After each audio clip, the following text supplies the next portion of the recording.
Alors depuis 2011, on a beaucoup parlé des printemps arabes. C'est une expression que je n'utilise pas.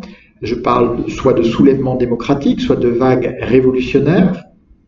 Et en fait, c'est cette crise de tous ces régimes qui ont détourné les indépendances. En fait, ce sont des mouvements démocratiques qui sont aussi des mouvements d'indépendance nationale, des mouvements d'autodétermination, qui veulent essayer d'aboutir là où les mouvements de libération ont échoué depuis un siècle, en reconstruisant des pays par le bas, en se réappropriant l'identité nationale, les symboles nationaux, le drapeau.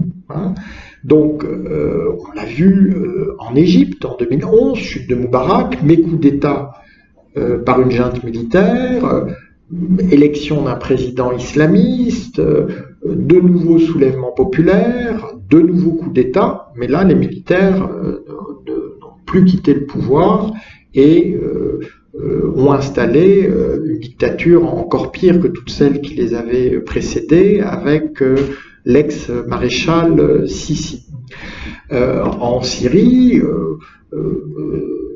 Bachar el-Assad, qui avait hérité de son père, c'est la première fois qu'on avait eu une transmission héréditaire d'une dictature de père en fils, va refuser la moindre concession, plonger son pays dans la guerre civile et impliquer à la fois la Russie et l'Iran dans cette guerre.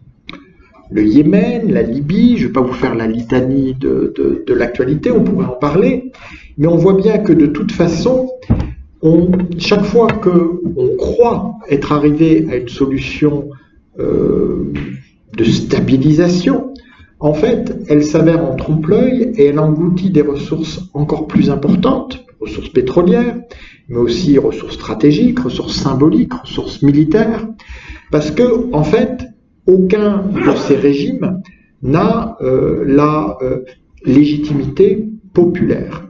C'est assez simple aujourd'hui au Moyen-Orient.